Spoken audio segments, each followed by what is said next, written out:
Hello everyone, রয়েস কিচেনে তোমাদের সকলকে ওয়েলকাম। আমি তন্নি চলে এসেছি আবারও আরেকটি নতুন রেসিপির সাথে। আজকে শেয়ার করছি মায়ের হাতের ডিম পোস্ত।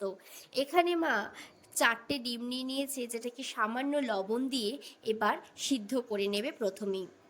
এটা ততক্ষণে সিদ্ধ হতে থাক, আর এদিকে 2 চামচ সর্ষে আর 1 চামচ পোস্ত নিয়ে ভালো করে এটাকে একটু ঝেড়ে নিল।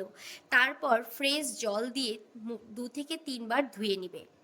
এবার শিলনোড়ায় বেটে নেওয়ার পালা, যার জন্য সামান্য লবণ, সামান্য হলুদ গুঁড়ো এবং 2 থেকে 4টা চেরা কাঁচা লঙ্কা দিয়ে ওই সর্ষে আর পোস্তটাকে ভালো করে মিহি করে বেটে নেওয়া হলো। এদিকে ডিমগুলো বেশ সেদ্ধ হয়ে গেছে, এবার এটাকে ছাড়িয়ে নিতে হবে।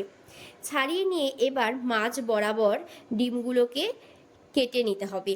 তার মধ্যে সামান্য লবণ এবং সামান্য হলুদ গুঁড়ো মাখিয়ে সামান্য সর্ষের তেলে ডিমগুলোকে বেশ লালচে করে এপিট ওপিট ভেজে নিতে হবে।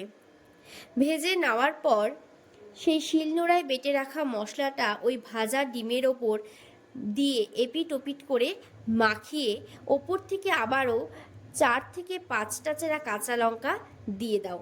ঝালটা আমাদের বাড়িতে একটু বেশিই খাওয়া হয় বলে আমরা কিন্তু আমাদের মন মতন দিয়েছি, তোমরা তোমাদের স্বাদ অনুযায়ী দিয়ে দেবে। ব্যাস, তারপর কড়া বসিয়ে আবারও সর্ষের তেলে সেই মাখা ডিমটা দিয়ে তার মধ্যে বাটি ধোয়া জল, মানে মশলার যে বাটি ধোয়া জল, সেটা ওপর থেকে দিয়ে ঢাকা দিয়ে রেখে দাও মোটামুটি 10 থেকে 12 মিনিটের জন্য।